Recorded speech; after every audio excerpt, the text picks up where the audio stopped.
লা ইস্তাখিরুনা সাআতাও ওয়া লা ইস্তাকদিমুন।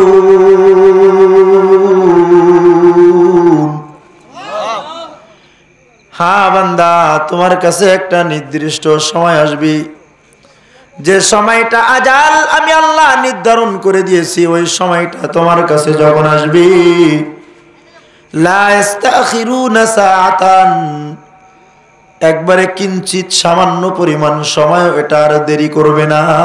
ওয়ালা ইস্তাকদিমুন, যে নির্ধারিত সময় আমি রব আমি আল্লাহ তোমাকে দিয়েছি, ওই নির্ধারিত সময়ের সামান্যতম আগেও এটা আর হবে না।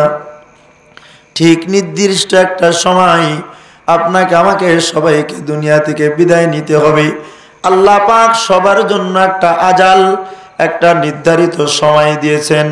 এই নির্ধারিত সময়, হায়াতে জিন্দেগির নির্ধারিত সময়ের নাম আল্লাহ বলে আজাল। কি শব্দ বলেন? সবাই বলেন আজালুন। নির্ধারিত একটা সময়, লা ইস্তাখিরুনা সাআতাও ওয়া লা ইস্তাকদিমুন। এই নির্ধারিত সময় তোমার জন্য আমি রব আমি আল্লাহ বাজেট করে দিয়েছি। এই জমিনের মালিক যেমন এই মাহফিলের জন্য 1 দিন 2 দিন সময় বাজেট করে দিয়েছে, এরপরেও ইচ্ছা করলে এই জমিন আর নেওয়া যাবে না। হ্যাঁ, দুনিয়া সামান্য সময় হয়তো ভালায়া ভুলায়া আর একজনকে একটু হুকুম পরিবর্তন করা যায়। দুনিয়া যদি সরকারি দল হয় তো সরকারি কর্মীদের জন্য অনেক হুকুম রদ বদল হয়, কিন্তু আমার রব এমন আহকামুল হাকিমিন, আমার রব এমন একজন বিচারক, আমার রব এমন একজন ফাইসালাকারী। উনার দল করো অথবা বিরোধী দল করো, যে দলই করো না কেন, মালিক যার যতটুক সময় দুনিয়ার জন্য নির্ধারণ করে দিয়েছেন, ওই নির্ধারিত সময়ের কিঞ্চিত সময় আগেও তোমার আমার হায়াত শেষ হবে না। আবার নির্ধারিত সময়ের পরেও তুমি আমি ইচ্ছা করলেও দুনিয়াতে থাকা যাবে না। হায়াত নির্ধারিত হায়াত। এতটুক আলোচনার দ্বারা বুঝলেন কি আপনার আমার হায়াত কি অনির্ধারিত নাকি নির্ধারিত? নির্ধারিত হায়াত। খুব ভালো করে বুঝবেন। আসছি এমন একটা এই নির্ধারিত সময় নিয়ে, এমন একটা জায়গায় আপনি আমি আসছি, এই জমিনটার স্থায়িত্ব নাই। বলেন কি বলছি? এই নির্ধারিত সময় নিয়ে যে জমিনে আসছি, এই জমিনের স্থায়িত্ব, এই জমিন চিরস্থায়ী না। এই জমিন চিরস্থায়ী না। অল্প সময় আল্লাহ পাক এই জমিনের মেয়াদ দিয়েছেন। বাবাকে আল্লাহ যখন জান্নাত থেকে বের করে দেয়, বাবাকেও বলে দিয়েছেন, এই আদম, তোমাকে এই জান্নাত চিরস্থায়ী জায়গা থেকে এমন একটা জায়গায় তোমারে পাঠাইতেছি। আদম রে, ওয়ালাকুম ফিল আরদি মুস্তাকররুন ওয়া মাতাউন ইলা হিন। এই আদম যাও দুনিয়াতে, আমি আল্লাহ তোমাকে দুনিয়ার ভিতরে পাঠাইলাম। এই আদম দুনিয়ার ভিতরে যাও, মুস্তাকররুন অল্প সময় থাকবা। বলেন কত সময়? সবাই বলেন। আমার দিকে তাকান তো সবাই, একটু আমার দিকে তাকান। এইদিকে আমার, যতক্ষণ থাকবেন আমার দিকে তাকাইবেন। ওইদিকে কে আসতেছে যাইতেছে ওগুলা দেখার দরকার নাই। আপনি আমি একা আসছি, একাই চলে যাবো ইনশাল্লাহ। এখান থেকে কিছু নেওয়ার চেষ্টা করব। আমিন বলেন। আল্লাহ তৌফিক আপনাকেও দেন, আমাকেও দান করেন। আমিন। আল্লাহ আমাদের সবাইকে আল্লাহর জন্য কবুল করেন। নির্ধারিত সময় না নির্ধারিত সময়? আপনার আমার নির্ধারিত সময়। এই নির্ধারিত সময় নিয়ে এমন একটা জমিনে আসছেন, এই জমিনটার কোনো স্থায়িত্ব, বলেন, এই জমিনটার কোনো স্থায়িত্ব নাই। অল্প সময় জমিনে থাকা যাবে, কারণ জমিনটারও স্থায়িত্ব সময় না, জমিনটা চিরস্থায়ী না। এজন্য আল্লাহ রাব্বুল আলামিন তোমার আমার বাবা আদমকে যখন জান্নাত থেকে দুনিয়াতে বের করে দেয়, দুনিয়াতে বের করে দেওয়ার সময় বাবাকে আল্লাহ বলে দিয়েছেন, আদম রে যাও দুনিয়ায়, কিন্তু শুনে নাও দুনিয়া কিন্তু আজাল, দুনিয়া কিন্তু আজাল, তোমার নাম তোমার জীবনটা আজাল আর দুনিয়াটা হলো আজাল আইন দিয়া। আপনার আমার সময়টা আজাল, হামজা দিয়া, আজালুন বলেন কি দিয়া? সবাই বলেন হামজা দিয়া, নির্ধারিত সময়। আর দুনিয়াটা হলো আজাল আইন দিয়া, মানে দুনিয়াটা নগদ জিনিস, তাড়াহুড়ার জিনিস। আদম রে দুনিয়ায় যাও, অল্প সময় দুনিয়ায় থাকবা, জমিনের কিন্তু কোনো স্থায়িত্ব নাই। এই দুনিয়াটা হলো আজাল, তাড়াহুড়ার বস্তু। এই দুনিয়ার নাম তাড়াহুড়ার বস্তু। এখানে কিন্তু চিরস্থায়ী থাকা যাবে না, কারণ জমিরও চিরস্থায়ী না। ওয়াল আখিরাতু খায়রু ওয়া আবকা। আদম রে জান্নাত থেকে তোমারে ঘুরাই জমিনে পাঠাইলাম। এই আদম, দুনিয়া নগদ জিনিস, নগদ জিনিস। আখিরাতের কথা দুনিয়া তোমাকে এক সময় ভুলাইয়া দিবে। কিন্তু আদম আমি রব, আমি আল্লাহ সতর্ক করে দিলাম, জমিনে কিন্তু চিরস্থায়ী ভাবে থাকা যাবে না। মুস্তাকরুন, অল্প সময় জমিনে থাকবা। ওয়া মাতাউন ইলা হিন, আর অল্প কিছু তোষা আমি তোমাকে দিব, অল্প কিছু পাথিও আমি তোমাকে দিব। এইগুলা লাড়াচাড়া কইরা এই সামান্য নির্ধারিত সময় শেষ করে আবার আমি রব আল্লাহর কাছে ফিরে আসবা। বুঝার জন্য বলি, আপনি আমি যখন 3 দিনের তাবলিগে বের হই, অথবা এক চিল্লার জন্য বের হই, অথবা পড়ালেখা করার জন্য বিদেশ যাই, অথবা প্রবাস জীবনে টাকা কামাইয়ের জন্য যান, বলেন তো আপনার আমার বাড়িতে 20 কোটি টাকার সম্পদ আছে, 10 লাখ টাকার সম্পদ আছে, কারোর 5 লাখ টাকার সম্পদ আছে। যখন সফরে বের হন, সব মাল সামানাগুলা কি ঝাড়ু দিয়ে কুড়ায়া প্যাকেটের ভিতরে ঢুকায়া বগলের উপরে ঝুলায়া ঘাড়ের উপরে ঝুলায়া নেওয়া যায়? বলেন বলেন, কতটুক নেওয়া যায়? অল্প। যারা এই অল্প মাল নিয়ে সফরে বের হয়, ওরা জানে আমি বেশি দিন থাকবো না, কারণ সফরে বেশি সময় থাকা যাবে না, আবার আমার বাড়িতে আসা লাগবে, গন্তব্যে আসা লাগবে। এজন্য যারা জ্ঞানবান ব্যক্তি, যারা জ্ঞানী, ওরা সফরটাকে মূল মাকসাদ বানায় না, ওরা সফরটাকে মূল জিনিস মনে করে না। ওরা মনে করে সফরে আসছি, বিদেশ আসছি, প্রবাস জীবনে আসছি, কিছু কামাই রুজি নিয়ে আবার আমার নির্ধারিত বাড়িতে ফিরবো। আমি যদি বিদেশ ভালোভাবে কামাই তো আমার বাড়িতে 5 তলা একটা বিল্ডিং বানাইতে পারবো। আমি যদি প্রবাস জীবনে কিছু কামাই রুজি করি, ভালোভাবে কাজকর্ম করি, আমার সন্তানগুলাও ভালো থাকবে, আমার স্ত্রী পরিবার পরিজন ভালো থাকবে, দেশের ভিতরে 5টা দোকান বানাইতে পারবো, 10 বিঘা জমি কিনতে পারবো, 5 তলা একটা বাড়ি বানাইতে পারবো। আর যদি প্রবাস জীবনে গিয়া টোটো কোম্পানির ম্যানেজার হয়, বলেন তো দেখি প্রবাস জীবন সুখের হবে নাকি দেশের জীবন সুখী হবে? কোনোটাই হবে নাকি? জোরে বলেন না, কোনোটা হবে না? না না, দুনিয়ার সব মানুষ, দেশের সব মানুষ তাকে থুতু মারতে থাকবে। তাহলে যারা জ্ঞানী ওরা প্রবাস জীবনটাকে কাজে লাগায়।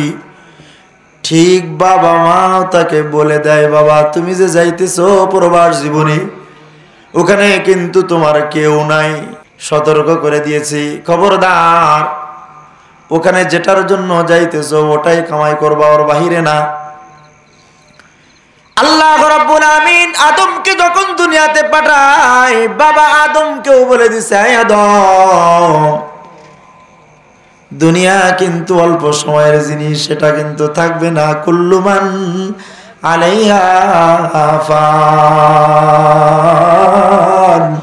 ওয়া ইয়াবকা ওয়াজহু রাব্বিকা যুল জালালি ওয়াল ইকরাম।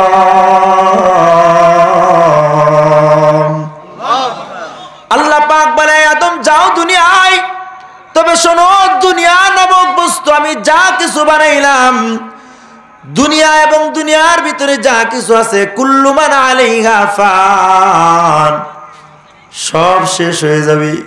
কিন্তু আদম, আমি রব, ওয়া ইয়াবকা ওয়াজহু রাব্বিকা যুল জালাল ওয়াল ইকরাম, আমি দুল জালাল, আমি ইকরাম, আমি পরাক্রমশালী, আমি ক্ষমতাওয়ালা, আমি চিরঞ্জীব আল্লাহ, কোনদিন শেষ হব না।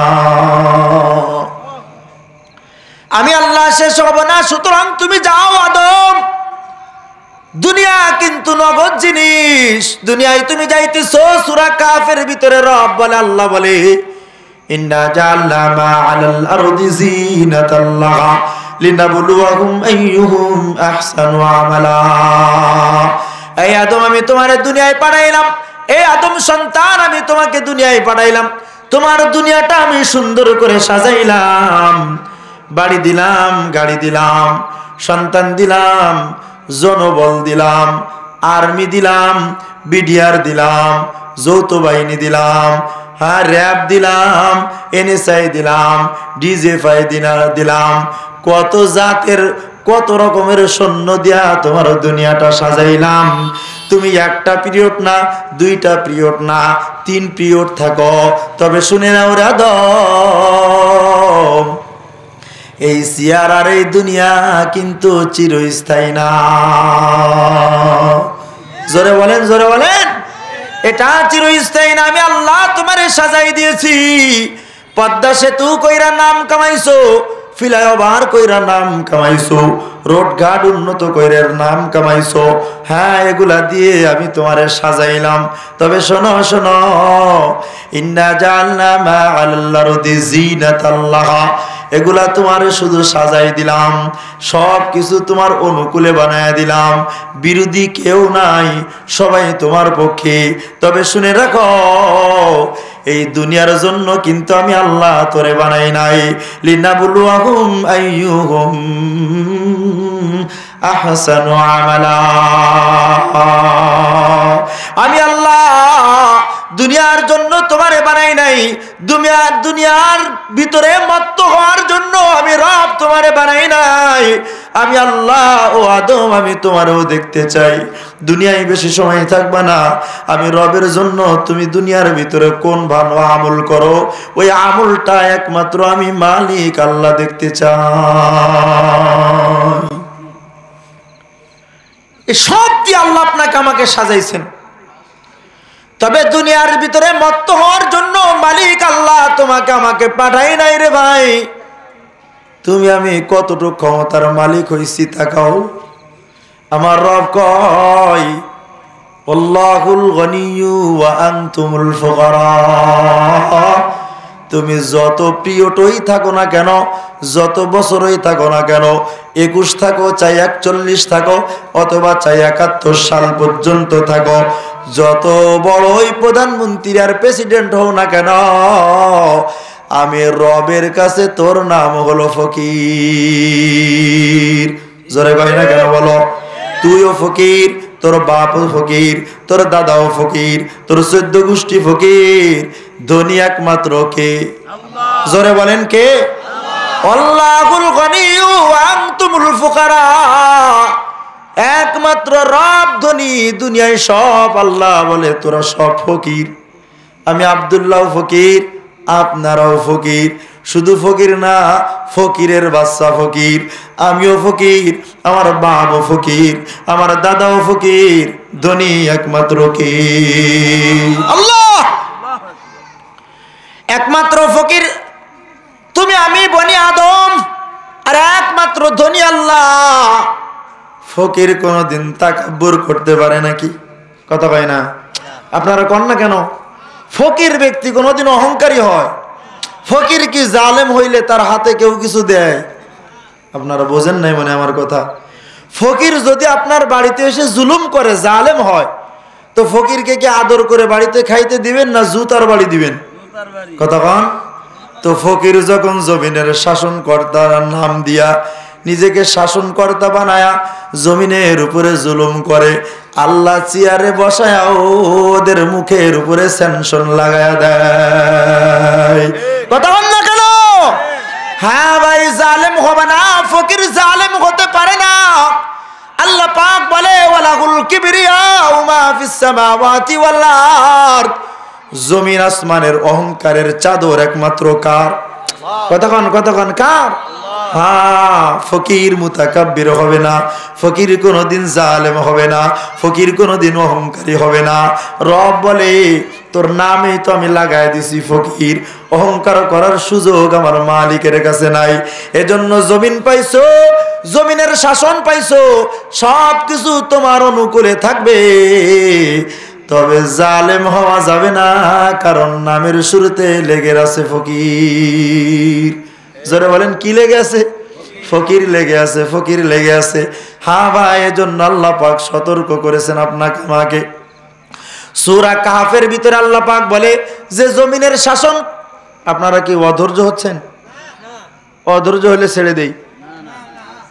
যে জমিনের শাসন কর্তা হইছো তুমি, যে জমিনের রাজার প্রজা হইছো তোমরা, যে জমিনের তোমরা হলে প্রধান, যে জমিনের তোমরা প্রধানমন্ত্রী আর প্রেসিডেন্ট, আল্লাহ পাক এই জমিন এই দুনিয়া সম্পর্কে রব তোমাকে আমাকে স্পষ্ট বলে দিয়েছেন। শোনো, যেটা নিয়ে তোমরা অহংকার করতেছো, এদিকে তাকান, যা নিয়ে অহংকার করতেছো শুনে নাও।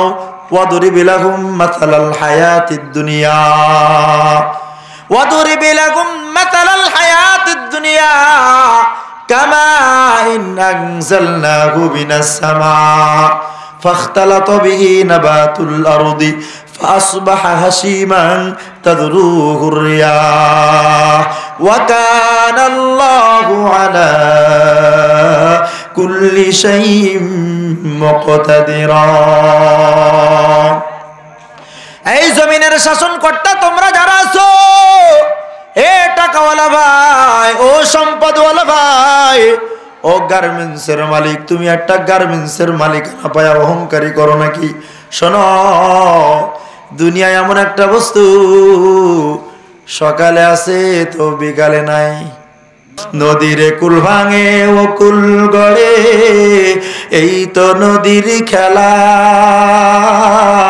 সকাল বেলার ধনী ফকির, তুমি করো সন্ধ্যা বেলা। কথা ভাই না কেন? সকালের ধনী বিকালের ফকির। হ্যাঁ ভাই, অহংকার করার কিছুই নাই। কত মানুষ শরীরের ভিতরে একটা ফোড়া হইছে, ফোড়া, একটা ফোড়ার চিকিৎসা করছে বাংলাদেশ মেডিকেল, কাম হয় নাই। গেছে সিঙ্গাপুর, কাজ হয় নাই। গেছে আমেরিকা, তাতেও কাজ হয় নাই। লন্ডন, আমেরিকা আর দিল্লির রাজপ্রাসাদ ঘুরেও একটা ফোড়া সারতে পারে না। অথচ বাড়ির পাশে একটা ফকির, বাড়ির পাশে একটা বাসিন্দা, 5 ওয়াক্ত নামাজি একটা ফু দিছে, ফোড়াটা ভালো হয়। কথা পায় না? কিছুই নাই, অহংকার করার তোমার আমার কিছুই নাই রে ভাই।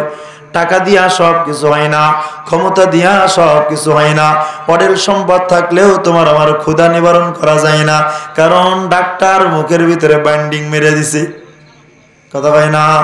মন চাইলেও সবকিছু করা যায়, মন চাইলেই খাওয়া যায় না। রব বলে দেয়, রব বলে দেয়, এই জমিনের কর্তা, ও টাকাওয়ালা সম্পদওয়ালা, খবরদার খবরদার খবরদার, জমিন পায় অহংকার করো না, এই দুনিয়া স্থায়ী না। রব বলে ওয়াদরিব লাহুম মাসালাল হায়াতিদ দুনিয়া। মিয়া, দুনিয়াটা পায় অহংকার করতেছো না? শোনো, দুনিয়ার দৃষ্টান্ত আমি রব আল্লাহ তোমাকে বুঝাইয়া দেই। রব বলে ওয়াদরিব লাহুম মাসালাল হায়াতিদ দুনিয়া। নবী, মানুষকে আপনি দুনিয়ার উদাহরণ বুঝাইয়া দেন। দুনিয়া হলো পার্থিব পৃথিবী, ওই জিনিসের নাম। এটা রূপমা ওই রকম, এটা ওই রকম জিনিস।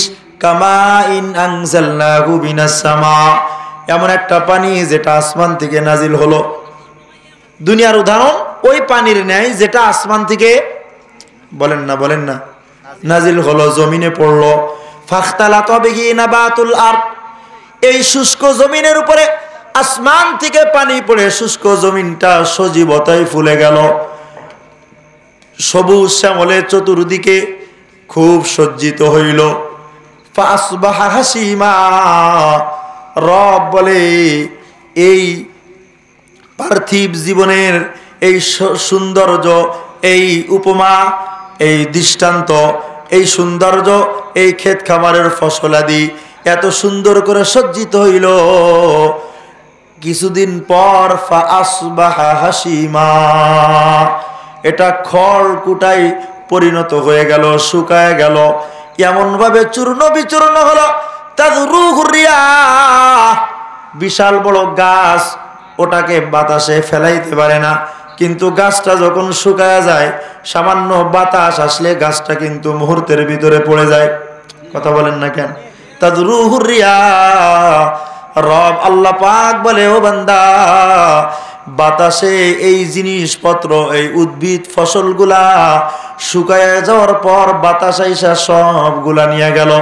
হ্যাঁ ভাই, সূরা ইউনূসের 35 নম্বর আয়াতের ভিতরে রব বলে, ইন্নামাল হায়াতুদ দুনিয়া কামাইন আনজালনাহু মিনাস সামাই ইন্নামাল হায়াতুদ দুনিয়া লাইবু ওয়া লাহউন ওয়া যিনাতুন ওয়া তাফাখুরুম বাইনাকুম ওয়া তাকাসুরুম ফিল আমওয়ালি ওয়াল আওলাদ কামাসালি গায়সিন আ'জাবাল কুফফারা নাবাতুহু সুম্মা ইয়াহিজু ফাতারাহু মুসফাররা সুম্মা ইয়াকুনু হুতামা। রব বলে, বান্দা শোনো, দুনিয়া নিয়ে যে অহংকার করো তোমরা দুনিয়ার শাসন কর্তা হইছো, তোমরা দুনিয়ার ভিতরে বিশাল বড় বড় রাজা বাদশা হয়ে বসে আছো, তোমরা মনে করতেছো এটা তোমাদের কোনোদিন শেষ হবে না। ভুল ধোকায় পড়ে গেছো তোমরা। শুনে নাও, ইন্নামাল হায়াতুদ দুনিয়া লাইবুন। কি শব্দ বলছে বলেন? লাইবুন। কি শব্দ? দুনিয়াটা হলো খেলার বস্তু। ওয়া লাহউন, অনর্থক জিনিস। ওয়া তাকাসুরুম বাইনাকুম, পরস্পরে অহংকার অহমিকার বস্তু। একজনের থেকে আর একজন বেশি ফলাইতে চায়, এটার নাম দুনিয়া। উনি 5 বছর থাকছে, আমি 10 বছর থাকবো। উনি 10 বছর থাকছে, আমি আসলে আর ছাড়বই না। কথা কয় না? ওয়া তাকাসুরুম ফিল আমওয়ালি ওয়াল আওলাদ ওয়া তাফাখুরুম বাইনাকুম, পরস্পর অহংকার অহমিকার বস্তুর নাম দুনিয়া। খুব ভালো করে বুঝবেন, পরস্পর অহংকার অহমিকা করার নাম কি? দুনিয়া। ওয়া তাফাখুরুম বাইনাকুম, পরস্পর একজন আর একজনের সাথে অহংকার। কে কার থেকে বেশি সময় থাকতে পারে, কে কার থেকে বেশি তালা দিতে পারে, কে কার থেকে বেশি দোকান বানাইতে পারে, কে কার থেকে বেশি সম্পদ বানাইতে পারে, বাড়ি বানাইতে পারে, গাড়ি বানাইতে পারে। ওয়া তাফাখুরুম বাইনাকুম, আর এগুলা নিয়া তারা অহংকার করবে। হ্যাঁ, বিএনপি কিছুই করে নাই, আমি আওয়ামী লীগের লোক এত করছি। আওয়ামী লীগ এক সময় বলবে আমি বিএনপি কিছু করে নাই, আমি এত কিছু করছি। আবার যদি বিএনপি আসে, দেখবেন সংসদের ভিতরেই ঝগড়া হয়, আওয়ামী লীগ কিছুই করে নাই, আমরা সব কিছু করছি। আবার চাচাইয়ের সাথে বলে আওয়ামী লীগ বিএনপি কিছুই করে না, আমি বাংলা করছি। ওয়া তাফাখুরুম বাইনাকুম, পরস্পর অহমিকার বস্তুর নাম দুনিয়া। ওয়া তাকাসুরুম ফিল আমওয়ালি ওয়াল আওলাদ, কে জনবল বেশি বানাইতে পারে এটার নাম দুনিয়া, কে সম্পদ বেশি বানাইতে পারে এটার নাম দুনিয়া। আল্লাহ পাক বলে, শোনো, ওয়া তাফাখুরুম বাইনাকুম ওয়া তাকাসুরুম ফিল আমওয়ালি ওয়াল আওলাদ, এটা সম্পদ আর সন্তান, জনবল আর মালের দিক দিয়ে এটা অহংকারের বস্তু। একজন আর একজন দিকে বেশি বানাইতে চায়। শুনে রাখো, দুনিয়া এমন একটা জিনিস, কাআল্লাম তাগনা বিল আমস, এটা যখন তোমার হাত থেকে শেষ হয়ে যাবে, সবাই মনে করবে এখানে গতকাল কিছুই ছিল না। দেখেন না, যতদিন মন্ত্রিত্ব চেয়ার আছে, পাশে কত প্রোটোকল থাকে, কত সৈন্য সামর্থ্য থাকে, কিন্তু সকালের মন্ত্রিত্বের চেয়ার যদি চলে যায়, বিকালে রাস্তায় দাঁড়াইলে একটা রিক্সাওয়ালাও তাকায়া দেখে না। কতক্ষণ না কেন? কাল্লাম তাগনা বিলামস, এমন ভাবে দুনিয়া তোমার আমার থেকে চলে যায়, কেমন যেন তোমার আমার হাতে কোনো কিছুই ছিল না। এজন্য আল্লাহর রাসূল বলে, আনাস ইবনে মালিক রাদিয়াল্লাহু আনহু, আল্লাহর রাসূলের খাদেম আনাস বলে, আল্লাহর রাসূল বলেছেন, ও আমার উম্মতেরা শুনে রাখো, এতক্ষণ পর্যন্ত আব্দুল্লাহ সালেহের মুখ থেকে তোমরা শুনলা, দুনিয়াটা এটা কোনো কিছুই না, এটা একটা সৌন্দর্য, পার্থিব সৌন্দর্য, এটা অহংকারের বস্তু। এটা কে কার থেকে বেশি বানাইতে পারে সেটা এর বস্তু। হ্যাঁ, যখন চলে যাবে হাতের ভিতরে কিছুই থাকবে না। এই জন্য রাসূল বলে, ও আমার উম্মতেরা শোনো, দুনিয়া যেহেতু কিছুই থাকার জিনিস না, তোমার কাছে দুনিয়া যখন চলে যাবে তোমার কাছে আর কিছুই থাকবে না। হ্যাঁ উম্মত, দাউদ দুনিয়া লিয়াহলিহা, দাউদ দুনিয়া লিয়াহলিহা, দাউদ দুনিয়া লিয়াহলিহা। এই হাদিস বুঝার জন্য একটা হাত উঁচা করে মনোযোগ দিতে হবে ইনশাআল্লাহ। ইনশাআল্লাহ ইনশাআল্লাহ। নবীজি তিনবার আপনাকে আমাকে অর্ডার করছেন, দাউদ দুনিয়া লিয়াহলিহা, দুনিয়াটা তার অধীনস্থদের জন্য ছেড়ে দাও, দুনিয়াটা দুনিয়াওয়ালাদের জন্য ছেড়ে দাও, দুনিয়াটা দুনিয়াওয়ালাদের জন্য ছেড়ে দাও। শুনে নাও, কতটুক তুমি গ্রহণ করো যতটুক তোমার এখানে জরুরত। মান আখাযা আকসারা মিম্মা ইয়াকফিহি মিনহা, এই দুনিয়া যতটুক তোমার আমার দরকার ওর থেকে বেশি যদি তুমি গ্রহণ করো। কে বলে? নবী বলে। কে বলে বলেন? রাসূল বলে, দুনিয়াটা যতটুক তোমার দরকারের থেকে বেশি পরিমাণ যদি তুমি গ্রহণ করো। শুনে নাও, আখাযা জিফাতাহু ওয়া হুয়া লা ইয়াশউর, মরা বস্তু আছে আর তাজা গরু কুরবানির গোশত আছে। হ্যাঁ, তোমার যতটুক তুমি তোমার দরকার দুনিয়ার ভিতরে ঠিক অতটুক পরিমাণ তুমি গ্রহণ করবা, তো তাজা গরুর গোশত গ্রহণ করার মতো হইল। আর যদি প্রয়োজন থেকে বেশি দুনিয়া গ্রহণ করতে চাও, নবী বলে আখাযা জিফাতাহু ওয়া হুয়া লা ইয়াশউর, তুমি যে দুনিয়া নামক মরা বস্তু তোমার পকেটে ঢুকাইছো তোমার খবর নাই। এটা পচা গান্দা বস্তু। অপার এক হাদিসের ভিতরে রাসূল বলে, আদ-দুনিয়া জিফাত। হযরত আবু হুরায়রা রাদিয়াল্লাহু তাআলা আনহু আত-তারগীব ওয়া তারহীব নামক কিতাবের ভিতরে আসছে, আদ-দুনিয়া জিফাতুল লাহুহা কিলাব, দুনিয়াটা মৃত্যু জানোয়ার। এই দুনিয়া যারা গ্রহণ করে তারা কুত্তা। জোরে কও কি? জোরে কন না ভাই। দুনিয়া মৃত জানোয়ার, যারা খায় ওরা কুকুর। কে বলেন? রাসূল করিম সাল্লাল্লাহু আলাইহি ওয়াসাল্লাম বলেন, দুনিয়াটা মৃত জানোয়ার, যারা গ্রহণ করে, এটা যারা তালাশ করে ওটা কুত্তা। এজন্য আল্লাহ রাব্বুল আমিন বলে, বান্দারে শোন, তোদের বাবা আদমকে আমি আল্লাহ জান্নাত ঘুরাইছি, জান্নাতের নিয়ামতের স্বাদ আদমের জবানে লেগে রইছে। তোর বাবা দুনিয়াতে আসছে, দুনিয়ার ভিতরে আদম মত্ত হয় নাই, জান্নাতের কথা স্মরণ কইরা আদম দুনিয়ার ভিতরে অল্প দিন থাইকা আমি রব আল্লাহকে খুশি বানায়া আবার জান্নাতে চলে গেছে গা। তোমরাও তার সন্তান, শুনে রাখো, আদমের সাথে আমি আল্লাহ জান্নাতের ভিতরে তোমাদের যে বড় শত্রু শয়তান ইবলিস, আদমের সাথে ওটাকেও আমি জান্নাতের ভিতরে ঢুকাইছিলাম। তবে শোনো, শয়তান দুনিয়াতে আসছে, জান্নাতের স্বাদ শয়তান বলে গিয়ে দুনিয়ার ভিতরে লিপ্ত হয়েছি।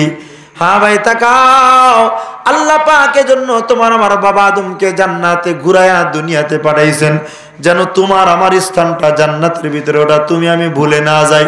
এজন্য বাবাকে ঘুরায় আনছেন, বাবাকে দিয়া দুনিয়া করাইছেন, বাবাও দুনিয়ার ভিতরে থাকছেন, দুনিয়ার সাজসজ্জা উপভোগ করেছেন, দুনিয়ার খাদ্য গ্রহণ করেছেন। তবে আদম বাবা দুনিয়াতে স্থায়ীভাবে থাকে নাই, বাবাও যেমন চলে গেছে সন্তানরাও ওভাবেই চলে যাবে। আল্লাহ পাক এজন্য বাবাকে দিয়ে তোমাকে আমাকে শিক্ষা দিয়েছেন। আল্লাহর নবী বলে, ও আমার উম্মত, দুনিয়াটা মৃত জানোয়ার, খবরদার খবরদারের মৃত জানোয়ারের পিছনে পড়ল না। যারা পড়বা তারা আমার উম্মত না, তাদের নাম কুত্তা। তাদের নাম কি? কুকুর। জোরে বলেন কি? কুকুর।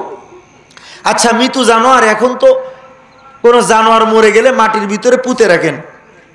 আগের জামানায় তো কোনো জানোয়ারকে মাটির ভিতরে পুঁতে রাখতো না। আপনার আমার বাপ দাদারা ওই খাল বিলের ভিতরে ফেলায় আসতো। মুরব্বী বাবারা কি বলেন? খাল বিলের ভিতরে ফেলায় আসতেন না? তো এই মৃত জানোয়ার ফেলানোর পর 3 শ্রেণীর প্রাণী এইগুলা খাইতো। কাক, শগুন। দেখেন নাই শগুন? আপনারা দেখেন নাই? আমরা ছোটবেলায় যশোরে দেখছি, কাক শগুনে খাইতো, রাতের বেলায় ওই মৃত জানোয়ার, ওই মৃত প্রাণীর কাছে শিয়াল ডাকতো হুক্কা হু কইরা, তাহলে বোঝা যাইতো রাতে শিয়ালেও খাইতো। আর আমরা ছোট ছোট বাচ্চারা দল বেঁধে মৃত জানোয়ার খাওয়া দেখতে যাইতাম, শগুন দেখতে যাইতাম, যাই দেখতাম শগুনেও খায় আর পাশে কুত্তাও খায়। কথা কয় না? তাহলে মৃত জানোয়ার খাইলো কয় শ্রেণীর প্রাণী? কুকুরে খায়, শিয়ালে খায়, কাক শগুনে খায়, 3 শ্রেণীর প্রাণী খায়। হ্যাঁ, নবীজির তো বলার দরকার ছিল মৃত জানোয়ার যারা খায় ওরা কুকুর, ওরা কাক শগুন, ওরা শিয়াল। নবী বাকি 2টা মাখলুকের কথা বলল না, 2টা প্রাণীর কথা বলল না, নবী বলল কুকুরের কথা। কেন কুকুরের কথা বলল? মুহাদ্দিসিন ইকরাম জবাব দিয়েছেন, আপনি আমিও আপনার আমার জিন্দেগির সাথে এগুলা মিলায়া নেই। নবী আলাইহিস সালাতু ওয়াস সালাম বলে মৃত জানোয়ার যারা খায় ওরা কুকুর। এ ভাই, মুহাদ্দিসিন ইকরাম কারণ বের করেছেন। 1 নাম্বার, তোমার আমার আসল ঘর কোনটা, দুনিয়া না জান্নাত? সবাই বলেন। বাবা আদমের আসল ঘর কোনটা ছিল, দুনিয়া না জান্নাত? বাবা দুনিয়ায় আসছে, জান্নাত ভুলে গেছে নাকি? কথা কয় না? জান্নাত ভুলে গেছেন? বলেন নাই, শুনে নেন। যারা দুনিয়া তালাশ করতে করতে জান্নাত ভুলে যায়, নবী বলে ওইটাই একমাত্র কুকুর।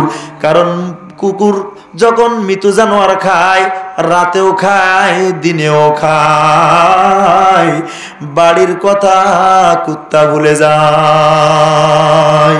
জোরে বলেন। কাক শগুন সারাদিন খায়, রাত হলে বাসভবনে চলে যায়। শিয়াল সারা রাত খায়, দিন হলে বাসভবনে ফিরে যায়। কিন্তু কুত্তা যখন খায়, দিনেও খায়, রাতেও খায়, বাসভবনের কথা ভুইলা যায়। এজন্য রাসূল বলে দুনিয়া পায়া যারা তাদের বাসভবন আখিরাতের জায়গাটা জান্নাতের ঘর ভুলে গেল, ওদের ভিতরে আর কুত্তার ভিতরে কোনো পার্থক্য রইল না। 2 নাম্বার কারণ, কুকুর যখন খায় তখন হাড্ডিও খায়, গোশতও খায়। কাক শগুন শুধু গোশত খায়, হাড্ডি খায় না। শিয়াল শুধু মৃত জানোয়ারের গোশত খায়, হাড্ডি খায় না। কিন্তু কুত্তা যখন খায়, ওটা গোশতও খায়, হাড্ডিও খায়। টেবিলের উপর দিয়া যেটা সরকার দেয় ওটা গোশতের মতো। আর সরকারের যে সমস্ত কর্মকর্তারা সরকারি চেয়ার পায়া সুযোগ সুবিধা মানুষকে দেওয়ার জন্য চেয়ারের নিচ দিয়ে দেয়, ওটা তো হাড্ডি খাওয়ার মতো। এজন্য নবী বলে যারা দুনিয়াদার, ওরা হারাম হালালের বাজ বিচার করবে না, সরকারের ডাও নেবে, টেবিলের নিচ দিয়া ঘুষও নিবে। কুত্তা যেমন মৃত জানোয়ারের গোশত খায়, হাড্ডিও খায়, হারামখোর সুদখোরের জন্য ওটার সাথে তুলনা কুত্তা ছাড়া আর কোনো কিছু হয় না। যারা সুদে টাকা লাগান, সুদে টাকা লাগায়, চক্রবর্তী বছরে গেলে 1,10,000, তো যিনি টাকা নিয়েছেন উনি 1 বছর পরে আর আসল টাকা দিতে পারে নাই, লাভটাও দিতে পারে নাই। দ্বিতীয় বছর যে টাকা দিয়েছে ও কি 1 লাখ হিসাব করবে না 1,10,000 হিসাব করবে? জোরে বলেন। হ্যাঁ, ওরা গোশত খায়, হাড্ডিও খায়। নবী বলে ওটা বড় কুত্তা। 3 নাম্বার কারণ, কুত্তা যখন খায় তো একা খাইতে চায়, আর কারোর দিতে চায় না। কথা পায় না কেন? চাচা এর সাথে যখন এটা পাইছে তো দিতে চাই নাই, টাইনে নামানো লাগছে। কথা পায় না? জোরে বলেন না কেন? হ্যাঁ, এখনো যারা পায় ওরা এটা আর ছাড়বার চায় না, ওরা একা খাইতে চায়। কথা কয় না কেন? জোরে বলেন, জোরে বলেন। একা খাইতে চায়। কিন্তু কাক যখন মৃত জানোয়ার দেখে আরো 10টা কাক ডাইকে আনে। শগুন যখন একটা মৃত জানোয়ার দেখে আরো 10টা শগুন আইনা ভাগ যোগ করে মিলেমিশে খায়। শিয়াল যখন খবর পায় তার 10টা শিয়াল নিয়ে ভাগ যোগ করে মৃত জানোয়ার খায়। কিন্তু কুত্তা যখন মৃত জানোয়ার দেখে একা খাইতে চায়, আর একটা কুত্তারেও ভাগ দিবার চাই না। আর দুনিয়া জিফাতুল্লাহ বুয়া কিলাব, এজন্য রাসূল বলে যারা দুনিয়া পায়া একা খাইতে চায় ওরা মানুষ না, ওরা কুত্তা। জোরে কয় না কেন? ওটা প্রধানমন্ত্রী হইলেও কুত্তা, প্রেসিডেন্ট হইলেও কুত্তা, ওটা আওয়ামী লীগের হইলেও কুত্তা, বিএনপির হইলেও কুত্তা, ওটা জামাতের হইলেও কুত্তা, ওটা যদি ইসলামী আন্দোলনেরও হয়, আর দুনিয়া পায়া ছাড়তে না চায়, জনগণের হক নষ্ট কইরা দিনের ডা রাতে নিয়ে থাকতে চায়, ওটার ভিতরে আর কুত্তার ভিতরে কোনো পার্থক্য নাই। হ্যাঁ ভাই শোনো, কত বড় ক্ষমতাওয়ালা তুমি হইছ, ক্ষমতা পায়া আর কারোর দিতে চাও না। শুনে নাও, পয়গম্বর সুলাইমানকেও আল্লাহ পাক দুনিয়ার ক্ষমতা দিয়েছেন না। পয়গম্বর সুলাইমান কিন্তু দুনিয়াটা ধরে রাখতে চায় নাই। দেখো পয়গম্বর ওয়ারিসা সুলাইমান দাউদ, দাউদ পয়গম্বর নবী, নবুয়াতেরও মালিক, ক্ষমতারও মালিক। দাউদ পয়গম্বর দেশের প্রেসিডেন্ট ছিল। আল্লাহ পাক বলে দাউদের ঘরে আমি একটা সন্তান দান করলাম, নাম হলো সুলাইমান। কি জোরে বলো? সুলাইমান পয়গম্বর দাউদের ঘরে আসছি। আল্লাহ পাক বলে আমি সুলাইমানকে দুই জিনিসের ওয়ারাসাত দান করেছি। বাবা পয়গম্বর দাউদ, দাউদের থেকে পয়গম্বরীও আমি আল্লাহ সুলাইমানকে দান করেছি। বাবা দাউদ মালিক, দেশের বাদশাহ, আমি পয়গম্বর সুলাইমানকেও বাদশাহী দান করেছি। এদিকে এদিকে ঘুমান নাকি আপনারা? দুই হাত উঁচা করেন তো, দুই হাত উঁচা করেন। আল্লাহু আকবার। পয়গম্বর সুলাইমান আলাইহিস সালাম বাবা থেকে দুইটা জিনিসের ওয়ারাসত পাইছেন, নবুয়াতের ওয়ারিসও পাইছেন, ক্ষমতার ওয়ারিসও পাইছেন। পয়গম্বর সুলাইমান যে আল্লাহ পাক ক্ষমতা দান করেছেন, কত বড় ক্ষমতা জানো?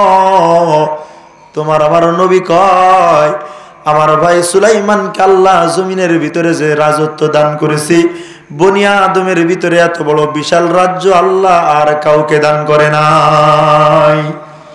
না সুলাইমানের আগেও জমিনের এমন বড় শাসনকর্তা কেউ ছিল না, কিয়ামত পর্যন্ত আর দ্বিতীয় কেউ পয়গম্বর সুলাইমানের মতো বাদশাহ হবে। পয়গম্বর সুলাইমানের বাদশাহী সম্পর্কে একটু ধারণা দিই আপনাদের। সাবা দেশের রানী বিলকিস, নাম শোনেন নাই? সুলাইমান আলাইহিস সালামের যিনি বিবি হয়েছিলেন পরবর্তীতে। বিলকিস রানীর রাজ্য সম্পর্কে হুদহুদ পাখি যখন পয়গম্বর সুলাইমানকে খবর দিলেন যে আমি একটা রাজ্য দেখছি, এক রানীকে দেখছি, তার বিশাল রাজ্য আছে, এত বড় প্রাসাদ তার আছে, তো পয়গম্বর সুলাইমান হুদহুদ পাখির মাধ্যমে একটা চিঠি পাঠাইছেন। চিঠি পাওয়ার পর বিলকিস রানী বুঝে গেছেন বাদশাহ সাধারণ বাদশাহ না। তো বাদশাহ পরীক্ষা করার জন্য বিলকিস রানী কিছু সৈন্য পাঠাইছেন। বাদশার দরবারে আর এক বাদশার পক্ষ থেকে সৈন্য আসে পরীক্ষা করবার জন্য। বিলকিস রানী কয় তোরা বাদশার দরবারে যাবি, যা, তবে শোন বাদশাকে উপহার দেওয়ার জন্য প্রত্যেকে হাতের ভিতরে একটা করে স্বর্ণের ইট নিয়ে যা। কি নিয়ে যা? জোরে বলেন। স্বর্ণের ইট নিয়ে যাও। তো সব সৈন্য আসছে হাতের ভিতরে একটা করে স্বর্ণের ইট নিয়ে। পয়গম্বর সুলাইমানকে আল্লাহ জিনের উপরে রাজত্ব দান করেছেন, সমস্ত মাখলুকের উপরে আল্লাহ রাজত্ব দান করেছেন। পয়গম্বর সুলাইমানকে জিন জাতিরা খবর পৌঁছায় দিল, ও পয়গম্বর, সাবা দেশের রানী বিলকিস আপনার কাছে কিছু সৈন্য পাঠাইতেছি। হ্যাঁ, তবে প্রত্যেকটা সৈন্যের হাতে এক একটা করে স্বর্ণের ইট আপনার জন্য উপহার হিসাবে পাঠাইতেছেন। পয়গম্বর সুলাইমান জিন জাতিকে বলে, জিন জাতিরা যাও, দেখ কতজন সৈন্য হয়। 10 জন মানুষ হাঁটলে জাগার আয়তন কত বোঝা যায় না? 10 জন আপনি আমি যদি এখান থেকে হাঁটি কতটুকু জায়গা হাঁটবো বোঝা যাবে না? যাবে না। পয়গম্বর সুলাইমান আলাইহিস সালাম বলল, দেখ কতজন সৈন্য আছে। বলে এতজন। কতটুক রাস্তা হবে? জিনেরা বলল এতটুক রাস্তা পরিমাণ হবে। পয়গম্বর সুলাইমান বলে আমার জন্য কি আনতেছে? কয়েক একটা করে স্বর্ণের ইট আনতেছে। পয়গম্বর সুলাইমান বলে ও জিনের জাত, ও জিন জাতিরা, আমি পয়গম্বরের অর্ডার, বিলকিস রানীর সৈন্যরা যতদূর পর্যন্ত হেঁটে আসতেছে, জায়গাটা যতটুক, যাও আমি এই মুহূর্তে অর্ডার করলাম পুরা রাস্তাটা স্বর্ণের দিয়ে তোমরা রাস্তা বানায় দাও।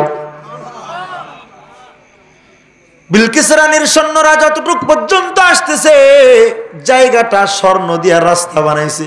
শুধু রাস্তা বানায় শেষ করে নাই, রাস্তার দুই পাশে ওয়াল উঠায় রাখছে, স্বর্ণের ওয়াল। মাঝে মাঝে কিছু জায়গা, একটা ইট পরিমাণ জায়গা ফাঁকা রাখছে। দুই পাশ দিয়ে ওয়াল, ওয়ালের ভিতর দিয়ে একটা ইট ঢুকবে এমন একটা জায়গা ফাঁকা রাখছে।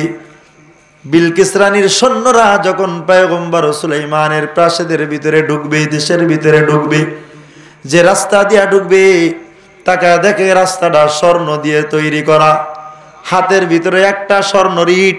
এটা দেখে ওনারা লজ্জাবোধ শুরু করলো, যে বাদশা রাস্তা স্বর্ণ দিয়ে বানায়, ওই বাদশার কাছে একটা স্বর্ণ নিলে আমাদের ইজ্জত থাকে না।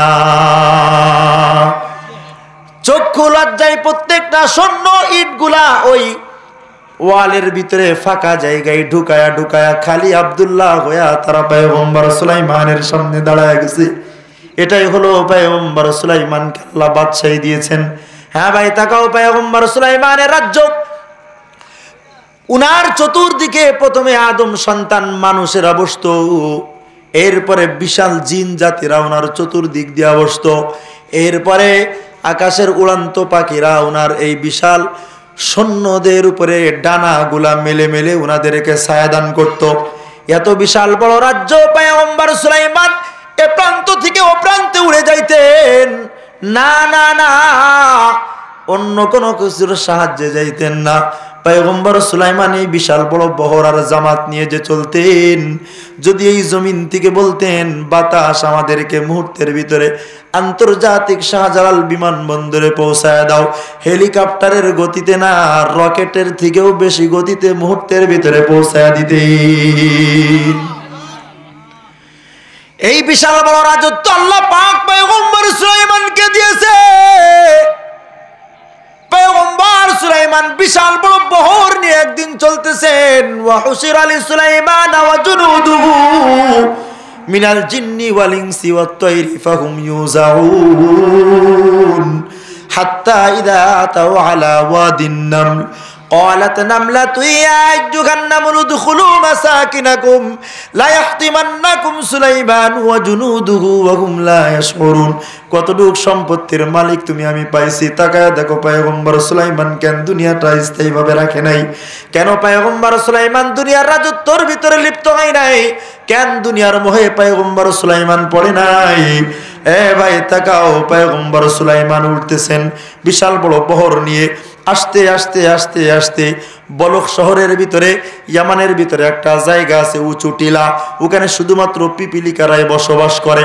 এক একটা পিপিলিকা কোনোটা ছাগলের মতো ছিল, কোনোটা বাঘের মতো ছিল, বিশাল বড় বড় পিপিলিকা ওইখানে ছিল। ওই পিপিলিকাদের সর্দার একজন ছিল, তার নাম হলো তাফসীর ইবনে কাসিরের ভিতরে লেখে হারাস। কি নাম বলো? ওই পিপিলিকার নাম কি? হারাস। কাযীব। ওই হারাস নামক পিপিলিকা বিশাল বড় একটা নেকড়ে বাঘের মতো বড় ছিল। ওই হারাসের দুইটা ডানাও ছিল। হারাস নামক পিপিলিকা ডানা দিয়া পুরা উপত্যকা ঘুরে ঘুরে উড়ে উড়ে দেখতে পারতেন। পয়গম্বর সুলাইমান বিশাল বড় বহর নিয়ে যখন আসলো, ওই পিপিলিকার উপত্যকার উপরে পয়গম্বর সুলাইমান আসার পর নামার জন্য উনি একটু ইচ্ছা পোষণ করলেন যে এখানে নামবো। পয়গম্বর সুলাইমান নামবেন, হারাস তাকায় দেখে বিশাল বড় বহর নিয়ে পয়গম্বর সুলাইমান নামতেছেন। হারাস ডাক দিয়া বলল, قالت نملة يا أيها النمل ادخلوا مساكنكم। ও আমার প্রজারা, যাও সবাই নিজ নিজ গর্তের ভিতরে ঢুকে যাও। لا يحطمنكم سليمان وجنوده وهم لا يشعرون।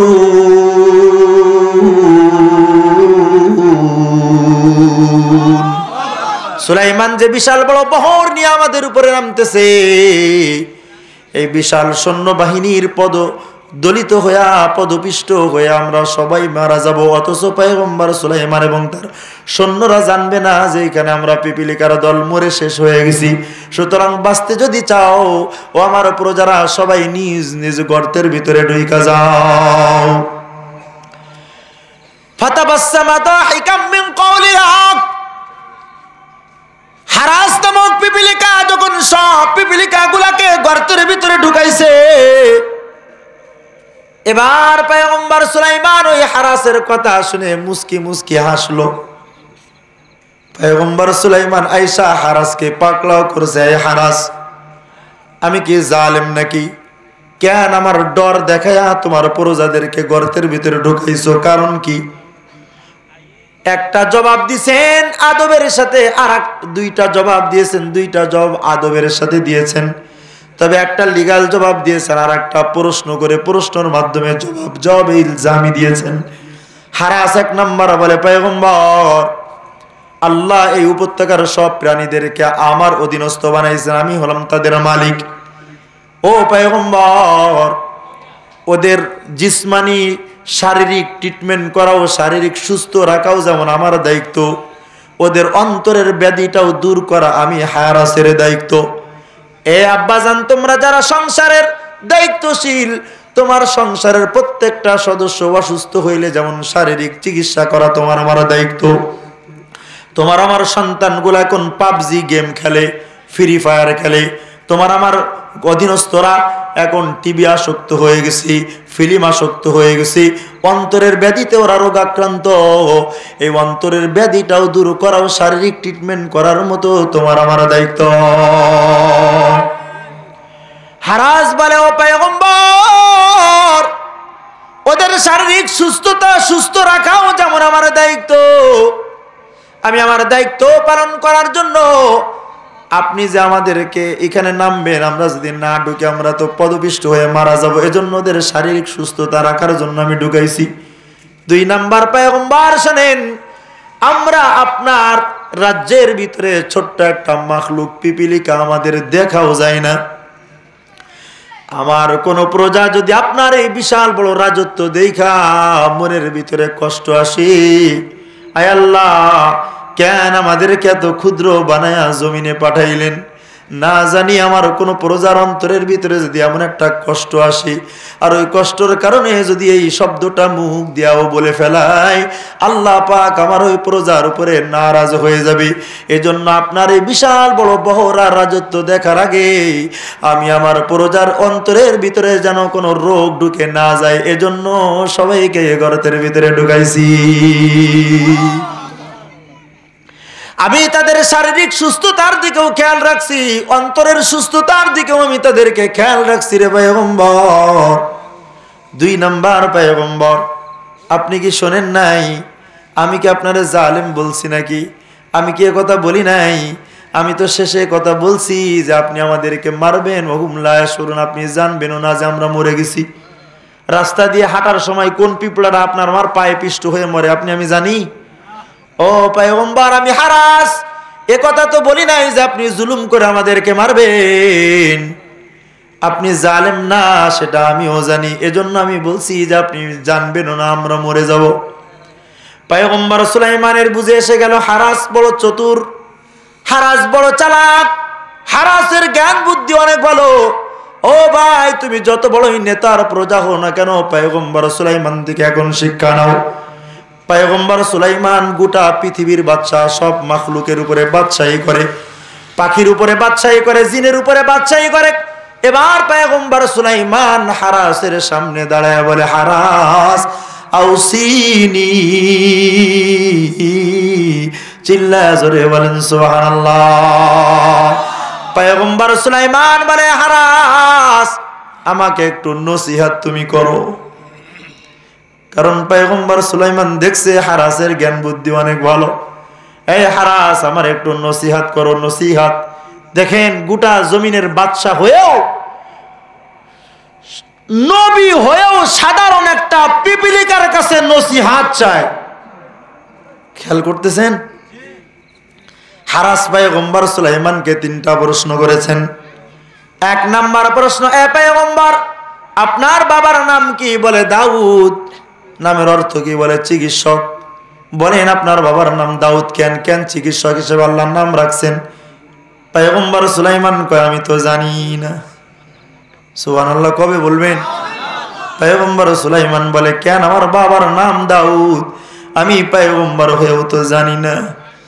হারাস জবাব দেয়, পয়গম্বর শোনো, আল্লাহ পাক তোমার বাবাকে রাজত্ব দান করেছে। আল্লাহ পাক তোমার বাবাকে জমিনের শাসনকর্তা বানাইছি, কিন্তু তোমার বাবা অন্তরের এমন একজন চিকিৎসক, উনি নিজেকে এমন ভাবে তাজকিয়ে নফস করেছেন, উনি দুনিয়ার রাজত্ব চালাইছেন, তবে কুত্তার মতো রাজত্ব পয়গম্বর দাউদ কলবের ভিতরে জায়গা দেয় না। আল্লাহু আকবার বলো। পয়গম্বর দাউদ দুনিয়া চালাইছে, তবে দুনিয়া দিলের ভিতরে ঢুকায় নাই। এজন্য আল্লাহ পাকের একজন ওলি বলে, আবে আন্দার জিরে কিস্তি পুস্তিয়াস, আবেদার কিস্তি গালাকে পুস্তিয়াস।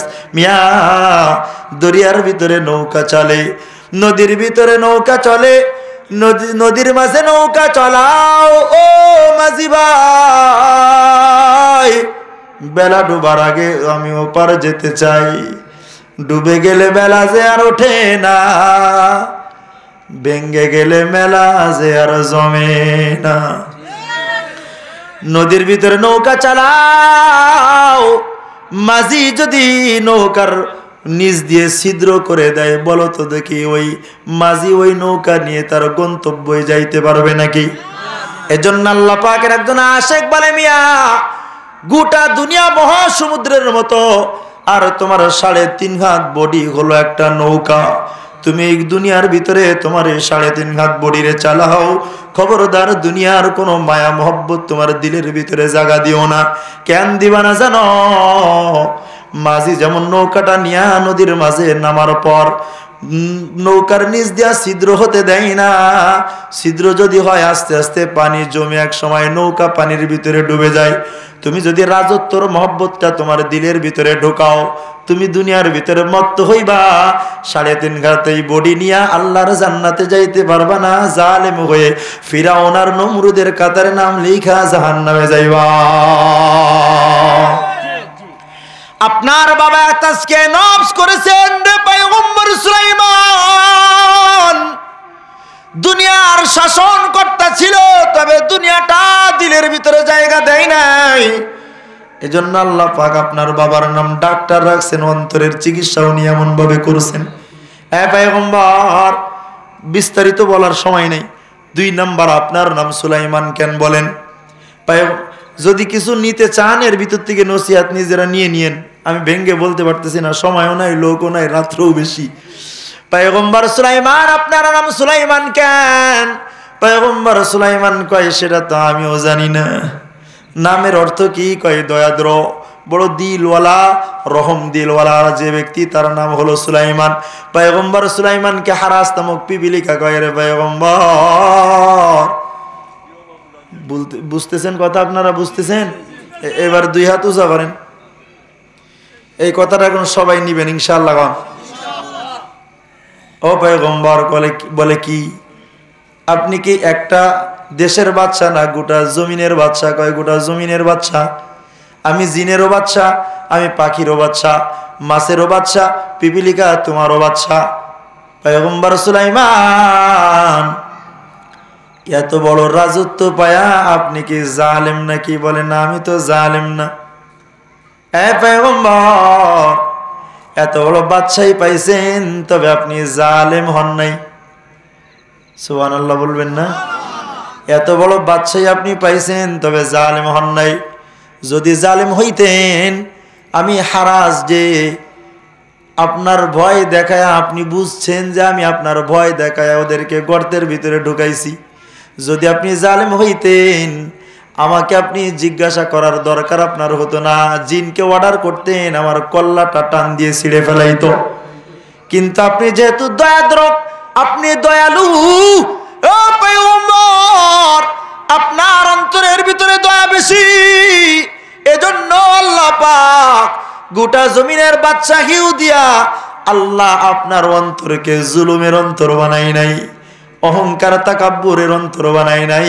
আল্লাহ আপনাকে দয়ালু বানায়া নামটা সুলাইমান রাখছি।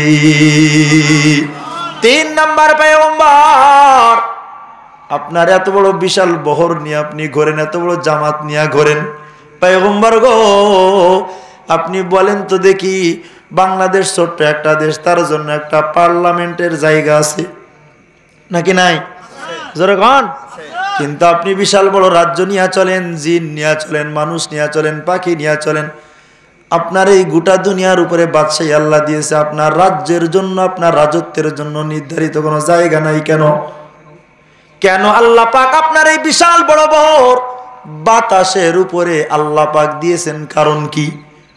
পয়গম্বর সুলাইমান কয়, এটাও তো আমি জানি না। সুবহানাল্লাহ বলবেন না? হারাস অনেকগুলা জবাব দিয়েছেন, 2-1টা জবাব দিয়ে শেষ করে দেই। দুনিয়া থাকার জায়গা না চলে যাওয়ার জায়গা? জোরে বলেন, জোরে বলেন। থাকার জায়গা না চলে যাবার জায়গা? কেন? দুনিয়া স্থায়ী মনে আছে তো? প্রথম কথা, হায়াতটা নির্ধারিত, আসছি যেখানে সেটাও স্থায়ী। স্থায়ীকে জোরে কন। ভুলে গেছেন? ভুললে আর শেষের কথা বুঝবেন কেমনে? 1 নাম্বার পয়গম্বর সুলাইমানকে বলে, এ পয়গম্বর, কেন বাতাসের উপরে আল্লাহ আপনার রাজত্ব দিয়েছেন জানেন? 1 নাম্বার কারণ। বলেন তো এখানে বাতাস আছে? বলেন বলেন। ধরতে পারছেন কোনদিন? দেখতে পাইছেন? পয়গম্বর গো, আল্লাহ বিশাল বড় রাজত্ব আপনাকে দিয়েছেন, আল্লাহ বাতাসের উপরে দিয়েছেন। আল্লাহ বুঝাইতে চায় রে পয়গম্বর, এই রাজত্ব ধরে রাখার জিনিস না, এটা দেখাও যায় না। গোটা দুনিয়ার শাসন করতে আল্লাহ আপনাকে বানাইছে, তবে এটা ধরতেও পারবেন না, এটার স্বাদও নিতে পারবেন না, এটা দেখাও যাবে না। আল্লাহ বুঝাই রে পয়গম্বর, এটা ধরার জিনিস না, ধরতে হবে কার? কথা কয় না। কার? কার? আল্লাহকে ধরা লাগবে। 2 নাম্বার পয়গম্বর, আচ্ছা বাতাস কাকে বলে? বাতাস না চললে কি আপনারা তাকে বাতাস বলেন? চৈত্র মাসে যখন ঠাটা রোদ পড়ে, গরমে অতিষ্ঠ হয়ে যাচ্ছেন, গাছের দিকে তাকায়, এখন গাছের একটা পাতাও নড়ে না, 1 ফোঁটা বাতাসও নাই, এটা বলেন না? বলেন। তার মানে কি? বাতাস কাকে বলে? যেটা চলমান থাকে। জোরে কন। কি থাকে? আল্লাহ পাকের পয়গম্বর সুলাইমানকে হারাস বলে, হে পয়গম্বর, ওয়াতিলকাল আইয়ামু নুদাবিলুহা বাইনান নাস, এই দিন না, আরো দিন আছে, এই দিন নিয়ে যাবে ওই দিনের কাছে। পয়গম্বর, এই দিন আপনার দিন না, এটা চিরস্থায়ী ভাবে থাকবে না, এটা চলমান। আপনার বিশাল বড় বহর, এই প্রজাদেরকে আল্লাহ বাতাসের উপরে দিয়ে আল্লাহ বুঝায়, ও পয়গম্বর, এটা তোমার কাছে চিরদিন থাকবে না। ছিল ক্ষমতা বাবা দাউদের কাছে, এখন দিছি আপনার কাছে। আপনার হায়াত, নির্ধারিত হায়াত যখন শেষ, এটা যাবে আর একজনের কাছে। এই জন্য এটা পায়া যারা ধরে রাখার চিন্তা করেন, ওরা বোকা, ওটা পয়গম্বর সুলাইমানের দল না।